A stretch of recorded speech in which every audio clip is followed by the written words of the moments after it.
Flamengo pode contratar mais uma revelação sua. Caio Jorge detona o trabalho de Tite e Al Hilal com problema de estrangeiros. Essas e muitas outras notícias eu vou mostrar para você na edição dessa sexta-feira do Boletim Weiner.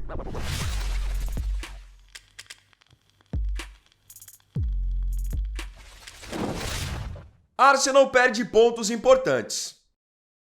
Nós iniciaremos a edição dessa sexta do Boletim Weiner pelo futebol internacional, ao invés de começarmos pelo futebol brasileiro. Ontem tivemos dois jogos importantes no cenário europeu que eu quero destacar aqui, começando pela Inglaterra, onde o Arsenal visitou a equipe do Brentford e eles acabaram empatando em 1-1. Por que esse jogo é tão importante?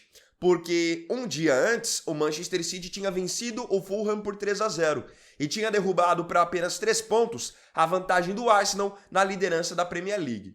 Com o empate de ontem, então, o Arsenal tropeça e acaba que a vantagem deles agora sobre o time do Guardiola é de apenas 4 pontos, faltando ainda 13 partidas a serem disputadas. Lembrando que na 33ª rodada do Campeonato Inglês, o City vai receber o Arsenal no Etihad. Esse pode até ser o confronto em que o City vai ultrapassar os Gunners mais uma vez. Imaginem como é para o Arsenal, para o elenco, para a parte mental deles, eles saberem que de novo pode acontecer uma coisa que já aconteceu nas últimas 2-3 temporadas, que é eles liderarem boa parte do campeonato, jogando bem, com uma defesa sólida, e aí bem na reta final o City vem e abocanha o título. Esse é o desafio de você disputar pontos corridos com o Guardiola, que é um treinador conhecido justamente pela sua regularidade. Ele é especialista nos pontos corridos, tanto que perdeu poucas vezes os campeonatos de pontos corridos na carreira, e ele, em geral, monta elencos também que acabam se adaptando muito bem a esse formato. Atlético de Madrid atropela o Barça. Outro confronto interessante que tivemos ontem no futebol europeu foi o jogo entre Atlético de Madrid e Barcelona. Eles se enfrentaram ontem pela partida de ida da semifinal da Copa do Rei e o Atlético de Madrid não só levou a melhor, como atropelou o time do Barcelona. Atlético e Barça tem sido um confronto bem equilibrado nos últimos tempos, sempre marcado por muitos gols, só que ontem só o Atlético balançou as redes. Acreditem, o Atlético de Madrid fez 4-0 no Barcelona, com 4 gols no primeiro tempo. Destaque para o atacante nigeriano Ademola Lookman, que foi contratado recentemente pela equipe do Simeone. Ele marcou um gol e deu ainda uma assistência para o Julián Álvares. Ontem foi um dia em que tudo deu certo para o Atlético de Madrid e tudo deu errado para o Barcelona. Prova disso foi o primeiro gol do Atlético, que é uma bola em que o Eric Garcia vai recuar para o goleiro, e o goleiro acaba que não consegue dominar e ela entra. Gol contra. Bizarrice. Na sua coletiva, o técnico do Barcelona, o Hansi Flick, não quis jogar a toalha, para ser bem sincero. Ele quis passar uma impressão, um discurso de que ainda dá para o Barcelona tentar reverter esse resultado, mas eu, particularmente, acho muito difícil. Porque o Barcelona naturalmente já joga bem exposto, com a sua linha bem alta. Imagina o que o Atlético não vai aprontar, tendo 4-0 agora na sua vantagem, porque o Barcelona vai precisar ir pro tudo ou nada, vai querer abafar, e aí vai dar contra-ataque pro Atlético, que aí vai ter para contra-atacar Simeone, vai ter o Julián Álvares, vai ter o Lookman, e você dá tanto campo para jogadores de tanta velocidade, é você correr um risco tremendo.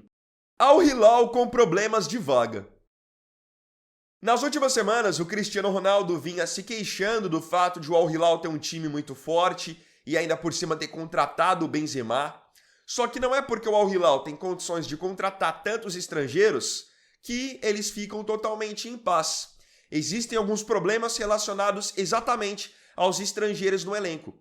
Porque lá na Arábia Saudita, para você disputar a Liga Saudita, existe um limite de estrangeiros. E agora o Al Hilal, com a chegada do Benzema, teve que escolher deixar um dos seus estrangeiros de fora da lista de inscritos. E acreditem, eles acabaram escolhendo o atacante uruguaio Darwin Núñez. O Darwin Núñez perdeu a sua vaga na lista de inscritos do Campeonato Saudita, o que significa que ele só poderá jogar agora na Liga dos Campeões da Ásia. O problema é que são poucos jogos na Liga dos Campeões da Ásia. Então ele vai jogar pouquíssimas partidas até a Copa do Mundo. Vai chegar para representar a seleção uruguaia sem ritmo nenhum. E até então, quando foi notada a possibilidade de um estrangeiro ceder a vaga pro Benzema, esperava-se que esse estrangeiro fosse o brasileiro Marcos Leonardo. Só que o Al Hilal acabou optando pelo Darwin Núñez, e existe uma explicação por trás disso. Segundo a informação da jornalista Raíssa Simplício, o Al Hilal preferiu manter o Marcos Leonardo e tirar a vaga do Darwin Núñez para dar ao Benzema, porque eles estavam com medo de tirarem o Marcos Leonardo e o Marcos Leonardo, junto com o seu staff, fazer o mesmo que outro brasileiro fez recentemente, o lateral esquerdo Renan Lodge, que agora está no Atlético Mineiro. Porque o Renan Lodge acabou entrando com uma ação na FIFA e pedindo rescisão unilateral com o Al Hilal. E o Al Hilal, no fim, acabou nem conseguindo reverter essa decisão. Então, o medo deles era de que o Marcos Leonardo tomasse a mesma decisão, entrasse com uma ação, ficasse livre no mercado e o Al Hilal não ganhasse nada com isso. Então não é que eles acham que o Marcos Leonardo é melhor que o Darwin Núñez, é que eles ficaram com medo da reação que o Marcos Leonardo e o seu staff poderiam ter. Fato é que, por medo ou não, o Marcos Leonardo vai continuar jogando normalmente pelo Al Hilal até o fim da temporada, enquanto o Darwin Núñez terá agora poucos minutos. Rodada do Brasileirão. Ontem tivemos a continuidade da terceira rodada do Campeonato Brasileiro. Uma noite de quinta-feira bastante agitada. Vamos aos placares. O Atlético Paranaense recebeu o Santos e venceu por 2-1, com gol no finalzinho. No Clássico Carioca, o Fluminense venceu o Botafogo pelo placar de 1-0. Jogando em casa, o Corinthians derrotou o Bragantino em confronto paulista por 2-0. E o único visitante que se deu bem na noite de ontem acabou sendo o Palmeiras, que surpreendeu vencendo o Internacional no Beira-Rio por 3-1 e assumindo a liderança provisória do Campeonato Brasileiro. Olhando para os resultados de ontem, nós podemos tirar algumas conclusões. Do confronto entre Atlético Paranaense e Santos, por exemplo, a gente vê um Santos que, de 3 rodadas do Brasileirão até agora, enfrentou 2 times que subiram da Série B e acabou perdendo nas 2 oportunidades, que foram ontem para o Atlético Paranaense e na primeira rodada para a Chapecoense. Santos precisa abrir o olho. Falando de Fluminense e Botafogo, o Botafogo ainda tem seríssimas limitações no seu elenco. Enquanto isso, o Fluminense do Zubeldia vai subindo de produção cada vez mais, mesmo em meio a dificuldades. Corinthians e Bragantino tem sido já um confronto clássico do futebol paulista. O Bragantino tinha levado a melhor no começo desse ano, no estadual, e agora o Corinthians desconta no brasileiro. Destaque novamente para o goleiro Hugo Souza, que defendeu mais uma penalidade e vai aumentando esse recorde dele dentro do clube. Inter e Palmeiras ontem foi um jogo bem movimentado, bem jogado por ambos os lados. O Inter criou boas oportunidades, tentou ir para a bafa para buscar o empate e o Palmeiras no finalzinho acabou garantindo a vitória com o gol do Andreas Pereira. Bom jogo do Palmeiras também, que está mostrando cada vez mais que é um time sim capaz de trabalhar essa bola no chão, sem a necessidade dos chutões. Andreas Pereira debocha de pênalti. Se vocês esperavam que aquela história do pênalti lá do jogo entre Palmeiras e Corinthians tinha acabado, vocês estão enganados. O Andreas Pereira, que foi o protagonista de toda aquela polêmica por ter pisado na marca da Cal, ele acabou marcando o terceiro gol do Palmeiras ontem na vitória sobre o Internacional, concedeu entrevista após a partida e foi perguntado pelo jornalista André Hernan sobre a questão do pênalti. E o Andreas, ele acabou até alimentando um pouquinho mais essa polêmica da marca do pênalti, em que depois o Memphis acabou escorregando. Porque o Andreas, ele tratou de debochar da situação. E era nítido que ele estava dando a entrevista ali, mas querendo dar risada. Olhem só o que ele falou quando foi perguntado sobre aquela situação. São coisas do futebol. O importante foi que a gente ganhou o jogo lá, que foi muito importante pra gente. Só estava limpando minha chuteira mesmo. Tinha bastante lama debaixo. Estava meio solto o gramado. Agora vão ficar espertos, como a gente também vai ter que ficar.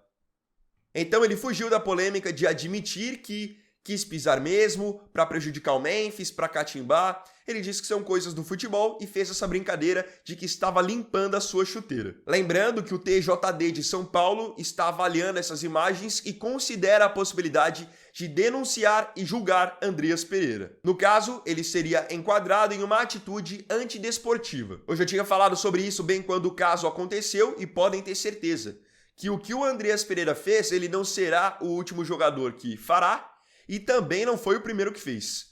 Nesse Brasileirão ainda podem ter certeza que nós veremos mais casos assim, porque é algo que não foi inventado ontem.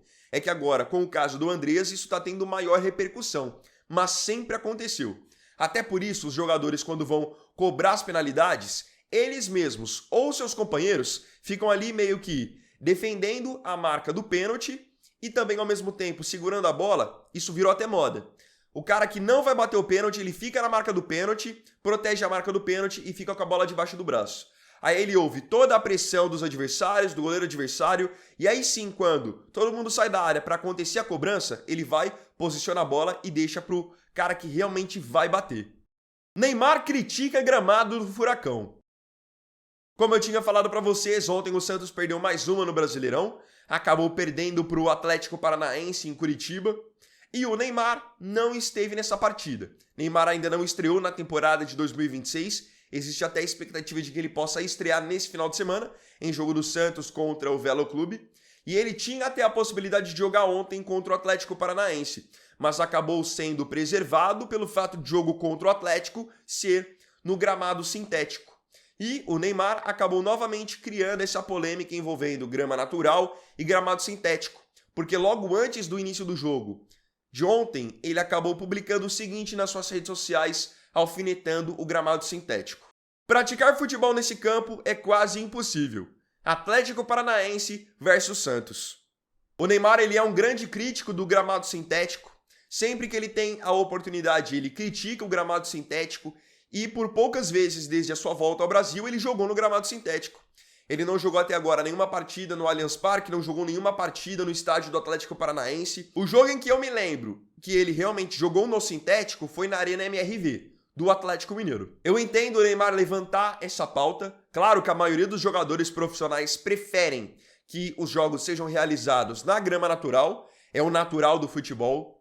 Só que aqui no caso, o Neymar precisa entender que o Santos está numa situação, está num estágio onde, se ele quiser a todo momento escolher onde ele vai jogar, o time vai se dar mal. Porque o Santos hoje tem uma carência técnica absurda. E com o Neymar ficando de fora, escolhendo qual jogo ele vai jogar e qual jogo ele não vai jogar, vai ficar complicado. Se o Santos estivesse na briga pelo título, ali a poucas rodadas do fim, o Neymar jogaria ou não jogaria no sintético?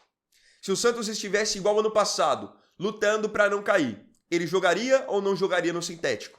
É claro que jogaria, pela necessidade. Ele não está jogando agora porque ele tem a opção de escolher. Caio Jorge critica trabalho de Tite. A chapa está esquentando para o técnico Tite na equipe do Cruzeiro. Nessa semana, mais um tropeço no Campeonato Brasileiro. No Brasileirão, a Raposa ainda não sabe o que é vencer. Dessa vez, um empate no meio de semana, fora de casa, contra o Mirassol em 2-2. Mas o Cruzeiro já tinha tomado 4-0 do Botafogo na primeira rodada e tinha tomado uma virada em casa para o Coritiba por 2-1. Chama a atenção que o Cruzeiro, mesmo tendo boas peças, a mesma base do Leonardo Jardim do ano passado, o time não consegue desempenhar um bom futebol, não consegue reagir. E eu já tinha comentado no vídeo de ontem sobre a postura do Tite nesse atual trabalho, onde ele parece muito mais que é auxiliar do seu filho, que é o Matheus Bach. O Matheus Bach que tem agido como técnico principal e o Tite fica ali quase que como uma marionete. Prova disso foi que nesse meio de semana, no jogo contra o Mirassol, quando aconteceu a parada técnica, foi o Matheus Bach quem orientou os jogadores, e não o Tite, que ficou calado, visivelmente ali deslocado. Com o trabalho não andando, resultados ruins e o Cruzeiro sem jogar o mesmo futebol que jogava com o Leonardo Jardim, o atacante Caio Jorge, que virou até atacante de seleção brasileira, concedeu uma entrevista para o Lance onde, acreditem, ele criticou publicamente o trabalho do Tite, o que já dá indícios de que realmente o Tite não terá vida longa na equipe mineira. Olhem só o que o Caio Jorge disse. O staff da comissão técnica são 7. O filho do Tite conversa bastante com a gente nos termos táticos. Passamos algumas situações para ele. Do jeito que está, não estamos satisfeitos. Na maioria dos jogos que saímos na frente, temos dado umas desligadas. Conversamos bastante, mas não está adiantando muito. Não tem ninguém satisfeito. A camisa do Cruzeiro pesa. A gente sabe que pode melhorar. Ou seja, ele está enfatizando que não está conversando com o Tite, está conversando com o Matheus, que é o auxiliar.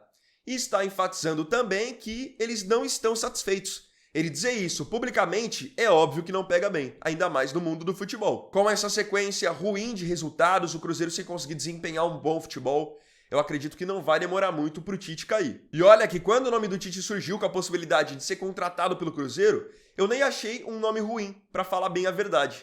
mas reprovei a contratação pelo fato de ser um treinador que não tem absolutamente nada a ver com o Leonardo Jardim. Já que o Leonardo Jardim ia sair depois de uma temporada tão boa, porque ele queria cuidar da sua vida pessoal, da sua saúde mental, então que o Cruzeiro procurasse no mercado um treinador que tivesse ideias e características parecidas com as dele. O Tite é exatamente o oposto do Leonardo Jardim. Enquanto o Leonardo Jardim é um treinador que gosta de propor jogo, ter a posse, o Tite sempre foi um treinador de jogo reativo. E além de serem ideias completamente diferentes, o Tite de 2026 não é o mesmo Tite de 2012, quando voou no Corinthians, ou então o mesmo Tite de 2016, que chegou na seleção brasileira, cheio de fome. Nós vemos um Tite agora onde, como eu falei, ele parece muito mais marionete do filho. É um Tite pouco ativo. Giro pelo mercado. Vamos agora às últimas atualizações do mercado na bola, começando pelo futebol brasileiro. O Vitória está muito perto de confirmar a contratação de um jogador do Corinthians. De acordo com o jornalista André Hernan, o Vitória encaminhou a contratação do zagueiro Kaká, que estava fora dos planos do Timão para essa temporada. Ele será então emprestado ao Vitória até o final do ano. O Atlético Mineiro, que ontem demitiu Jorge Sampaoli, está no mercado procurando por um novo treinador. E de acordo com a informação do canal do Frossard, eles fizeram uma sondagem por um técnico que está na Série A, o Fernando Seabra, treinador do Coritiba. Fizeram então essa sondagem por ele para saber das condições para contratá-lo e já escutaram que ele tem uma multa de 5 milhões de reais na equipe paranaense. O CSKA da Rússia está interessado na contratação do atacante Eric Pulga do Bahia. De acordo com o jornalista André Hernan, o CSKA fez uma proposta de 10 milhões de euros fixos, mais 2 milhões de euros de bônus pela contratação do Pulga, que tem se destacado no Bahia desde a sua chegada no ano passado. O problema nessa história toda é que o Bahia considera esse pacote de 12 milhões de euros um valor muito baixo. Mesclando o futebol brasileiro com o futebol internacional, o Flamengo está de olho em mais um jogador que foi revelado na sua base.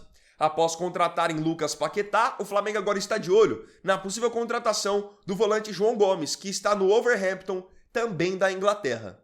Foi noticiado pelo meu amigo, o jornalista Gabriel Reis, do canal Paparazzo Rubro-Negro, que o Flamengo monitora a situação do João. E caso de fato o Wolverhampton venha a ser rebaixado na Premier League, que é a grande tendência porque eles estão na última colocação, o Flamengo avalia fazer uma proposta por ele. Jogador que recentemente esteve até presente na seleção brasileira e tem bastante mercado na Europa. Foi até cotado recentemente para reforçar o Manchester United. E encerrando essa edição do Mercado da Bola, a gente fala sobre outra revelação do Flamengo, mas esse que pode partir para um dos principais times da Inglaterra.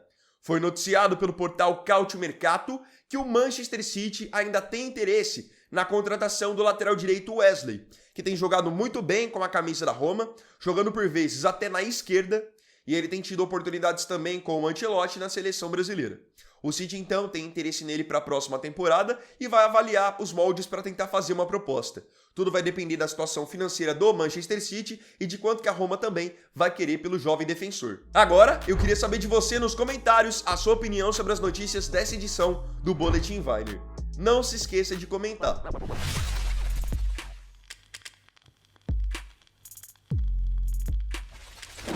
Então, bom galera, esse vídeo aqui foi o primeiro dessa sexta. Eu agradeço profundamente a você pela companhia em mais um vídeo. Se tiver gostado, deixe o seu like, se inscreva no canal e compartilhe também. Então é isso galera, tamo junto, até mais tarde e até o próximo vídeo. Fiquem todos com Deus. Vini Weiner aqui, valeu, falou e fui!